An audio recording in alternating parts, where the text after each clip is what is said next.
Chapter 2 start करने से पहले देखो यार, मैं आपको एक बात बताना चाहता हूँ कि इस चैप्टर के अंदर कुछ प्रॉब्लम्स हो सकती हैं। कि सबसे पहली चीज़ तो एनिमेशंस उतनी परफेक्ट नहीं मिलेंगी जितने कि पिछले वीडियो में थी। रीज़न ये है कि चैप्टर की जो स्टोरी लाइन है वो एपिसोड से निकालना बहुत ही ज़्यादा मुश्किल है। तो जितना हो सकता है मैंने एनिमेशन देने की कोशिश करी है। बाकी टाइम आपको दूसरी स्क्रीन दिखेंगी, तो मैं प्रेफर करूँगा कि आप अपनी आँखें बंद करके सुनना, ठीक है। दूसरी बात यह है यार, वीडियो को पूरा लास्ट तक देखना, क्योंकि लास्ट में आप सबके लिए क्वेश्चंस हैं। तो अगर आपने उन क्वेश्चन का आंसर दिया तो मज़ा आ जाएगा। तो बस इतना ही कहना है, बाकी वीडियो को स्टार्ट करते हैं। यार, वीडियो स्टार्ट करने से पहले इंट्रोडक्शन तो दे दूँ।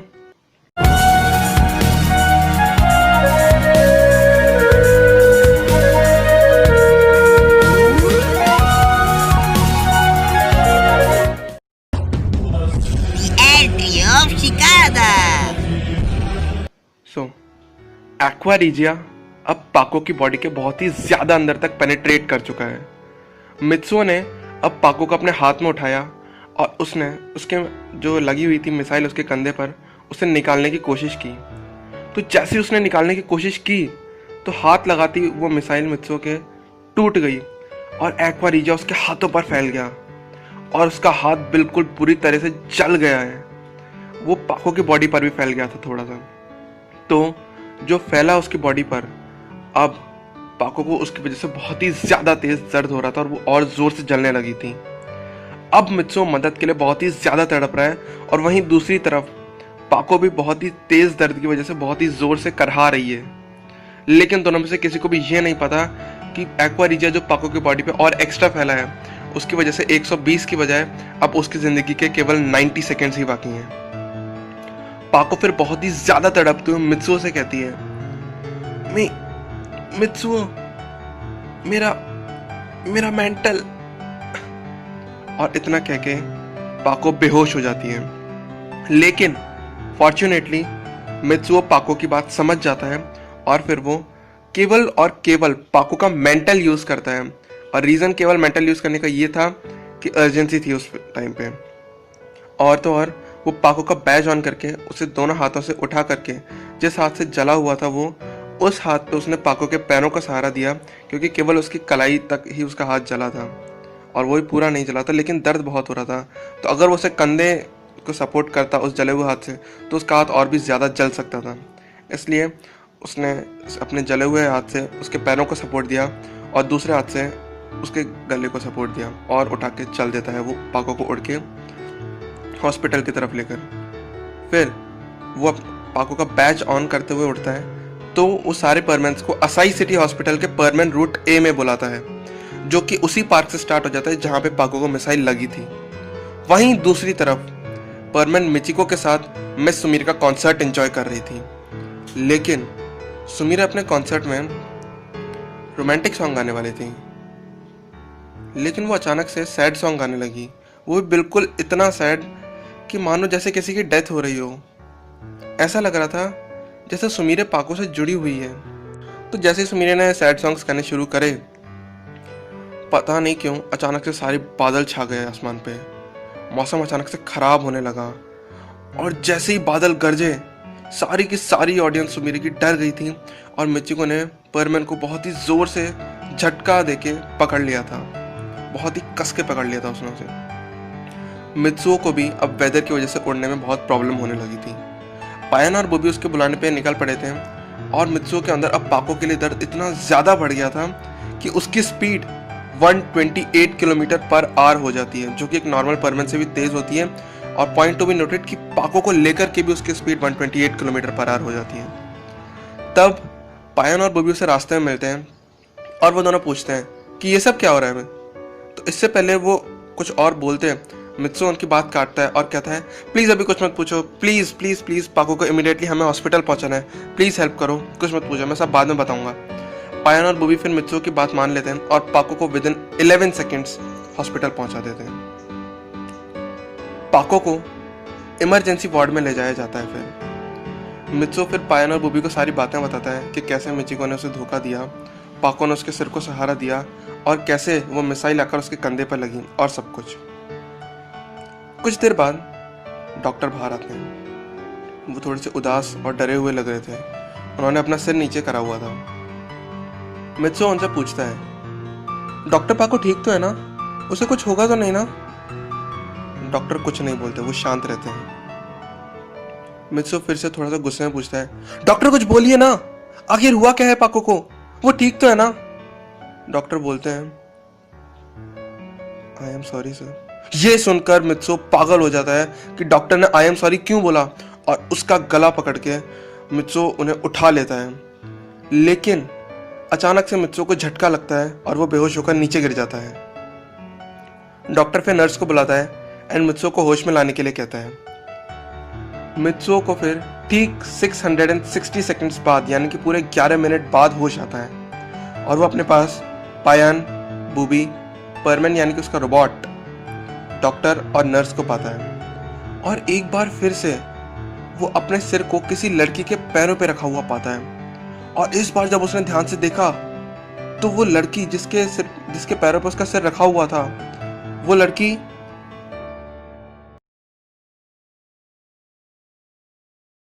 पाको ही थी। पाको को अपने पास देखकर मित्सो उसे बहुत ही ज्यादा जोर से गले लगा लेता है और बहुत जोर जोर से रोने लगता है, और उसे वो फिर पूरे 120 सेकंड तक नहीं छोड़ता। फिर उसे अचानक से याद आता है कि आसपास सब थे। तब वो उसे अलग होता है और फिर उसे पूरी बात पता चलती है कि पाको अब पूरी तरह से ठीक है और अब वो पूरी तरह से खतरे से बाहर है।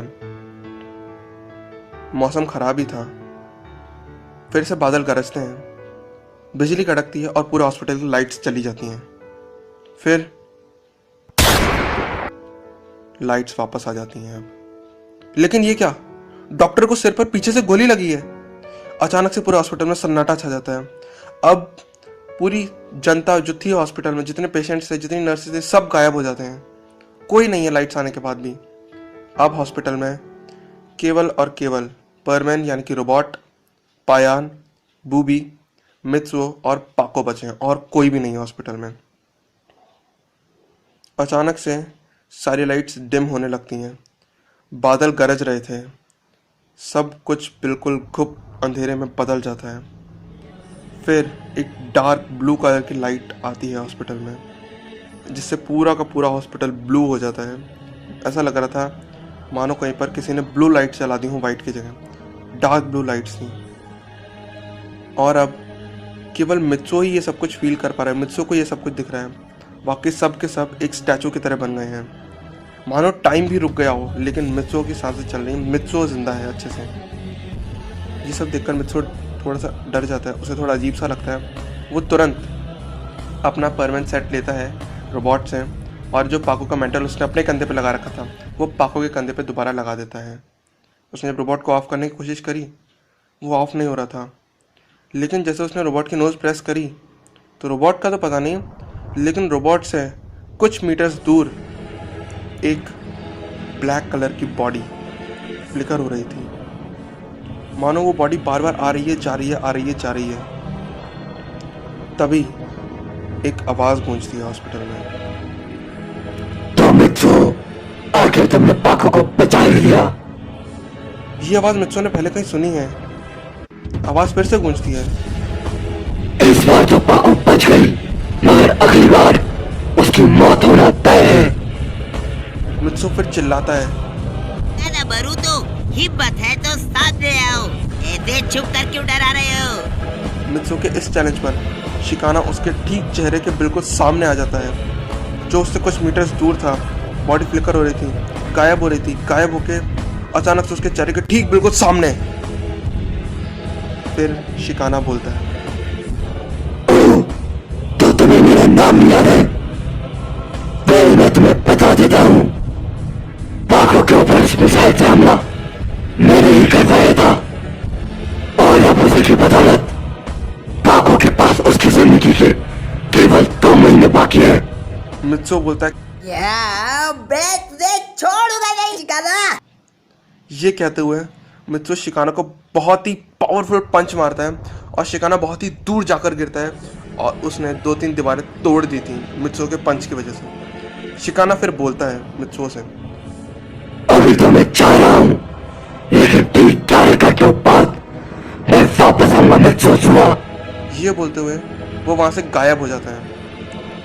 अब सारी जो ब्लू लाइट्स थी वो बंद होती हैं, वापस सब कुछ खूब अंधेरा, आसमान साफ होता है, सूरज आता है और पूरे हॉस्पिटल की लाइट्स वापस आ जाती हैं। सब कुछ वापस पहले जैसा हो रहा है, सब के सब वापस ज़िंदा हो चुके हैं, डॉक्टर के अलावा। आसपास में सब के सब डिस्कस कर रहे थे कि सारी लाइट्स अचानक से कैसे चली गई। चहल पहल वापस हॉस्पिटल में चालू हो जाती है, लेकिन किसी को ये नहीं पता कि अभी क्या हुआ है। बस केवल परमेंस को ये पता है कि ये क्या हुआ, डॉक्टर को सिर पे गोली कैसे लगी, सब आपस में ये डिस्कस कर रहे थे। मगर इस बार मित्सुओ थोड़ा डर गया था, वो चुप था। लेकिन जैसे ही उसके साइड में उसे पता चला कि पाको तो है, तो उसे याद आया कि पाको है, मित्सुओ को बहुत तेज़ दुख होता है, बहुत ही उसकी हालत बिल्कुल रोने जैसी हो जाती है। और पाको को फिर वो बहुत कस के गले लगा लेता है और बहुत ज़ोर से दोबारा से रोने लगता है। लेकिन उस बार मित्सुओ के रोने में एक अलग डर था। ऐसा लग रहा था कि मित्सुओ बहुत ही ज़्यादा डरा हुआ है, और तो और बस अब वो पाको को कन्फेस कर ही देगा कि वो उसे बहुत प्यार करता है। उसके मन ने उसे बता दिया था कि हाँ वो पाको को प्यार करता है, लेकिन वो कुछ बोल नहीं पा रहा था। बस एक डर था उसके अंदर कि कहीं वो पाको को खो नहीं दे। वो भी मित्सुओ की वजह से। पाको मित्सुओ को चुप कराती है और फिर मित्सुओ से पूछती है आखिर बात क्या है मित्सुओ, क्या हुआ। मित्सुओ जैसे तैसे करके अपने आप को संभालता है और फिर थोड़ा शांत होता है। पाको से वो अलग होता है, अपने हाथों को फोल्ड करता है, सिर नीचे करता है और कहता है वो वापस आ गया है, शिकारा एक बार फिर से, और इस बार तो 11,000 गुना ज्यादा ताकत के साथ वो वापस आ गया है। सो गाइज, चैप्टर नंबर 2 यहीं तक ही है। नेक्स्ट चैप्टर रिलीज़ करने के लिए 200 लाइक्स का एम है। अगर 200 लाइक्स नहीं आए तो नेक्स्ट चैप्टर बहुत ही कम प्रोबेबिलिटी है कि आएगा। तो अब बढ़ते हैं क्वेश्चंस की तरफ। तो देखिए यार, नंबर 1 क्वेश्चन ये है कि डॉक्टर ने आई एम सॉरी क्यों बोला, जबकि पाको ने तो मित्सुओ को सहारा दिया था। पाको हॉस्पिटल में बैठी थी और उसने मित्सुओ के सिर को सहारा दे रखा था, तो डॉक्टर ने आई एम सॉरी सर ये क्यों बोला। क्वेश्चन नंबर 2, रोबोट जब हॉस्पिटल में आया तो उसके साथ मिचिको क्यों नहीं आई, है ना। मतलब रोबोट तो मिचिको के साथ था ना, तो केवल रोबोट वहां पे कैसे पहुंचा। Question number 3, Sumire sad songs गाने लगी थी अपने कॉन्सर्ट में। मतलब कि सुमीरे पाको से कनेक्टेड है, जिस तरह से पाको को दर्द हो रहा था उसी तरह से पता नहीं शायद सुमीरे को भी दर्द हो रहा था, तो वो रोमांटिक सॉन्ग गाने लगी थी, सैड सॉन्ग गाने लगी थी रोमांटिक की बजाय। इसका मतलब है कि पाको की रोबोट से जुड़ी हुई है। तो ऐसे कौन से 2 स्पेशल एपिसोड्स हैं, आप कमेंट करके बताओ, मैं आपके कमेंट का बहुत वेट कर रहा हूँ। और हाँ, ये ज़रूर बताओ कि शिकाना आपको देखने में कैसा लगा, है ना। तो इसकी जो और दूसरी पिक्चर्स हैं ये अभी हमारे दूसरे प्लेटफॉर्म जैसे ट्विटर, इंस्टा और फेसबुक यहाँ पर अपलोड हो जाएंगी, और यूट्यूब स्टोरी में भी आ जाएगी कुछ टाइम बाद, और जहाँ पर भी ये मतलब पोस्ट होगी तो हो जाएगी। तो ये एक बार ज़रूर बताओ कि आपको शिकाना कैसा लगा, है ना। शिकाना बताओ कैसा लगा, और इसके साथ ही साथ में यही बताओ कि मित्सुओ की जो वॉइस थी वो कैसे लगी, ठीक है। क्योंकि मित्सुओ की वॉइस थी, मैंने नहीं करा है इनका वॉइस ओवर। ये यूट्यूब पे एक चैनल है ऐश टेक्नो, तो वो एक्चुअली नाम ऐश है लेकिन डबिंग करते हैं परमैन को, तो यार बहुत ही ऑसम डबिंग करते हैं, मतलब बिल्कुल प्रोफेशनल टाइप की। तो लिंक डिस्क्रिप्शन में है, आई बटन में भी मिल रही है आपको। तो ये बताओ कि आपको शिकाना कैसा लगा, मित्सुओ की वॉइस कैसे लगी, और यार बताना ज़रूर। तो यहाँ पे नहीं, ऐश टेक्नो पे जाकर के बताना। तो ये इसलिए बोल रहा हूँ क्योंकि यार हमने आपकी वॉइस के लिए इतनी मेहनत करी थी ना कि अभी उनकी आवाज़ जा चुकी है, तो मतलब बहुत समझ रहे हो ना, बहुत मेहनत करी है इस पर। तो प्लीज़ यार बताओ आपको, और ऐसा नहीं है कि ज़रूरी है कि आप एम्फेटिक कमेंट ही दो, ऐसा भी दे सकते हो अगर आपको कहीं पर भी कमी लग रही है, क्योंकि ऑनेस्ट रिव्यू चाहिए। तो प्लीज़ बताना कि कैसी लगी वॉइस, अगर कहीं कमी है तो कमी बताओ। तो ठीक है, मिलते हैं नेक्स्ट वीडियो के अंदर, नेक्स्ट चैप्टर के अंदर। Till then stay tuned, P for permanent pianoing, और ये मत भूलना कि वो वापस आ गया है, शिकारा एक बार फिर से, और इस बार तो 11,000 गुना ज्यादा ताकत के साथ वो वापस आ गया है।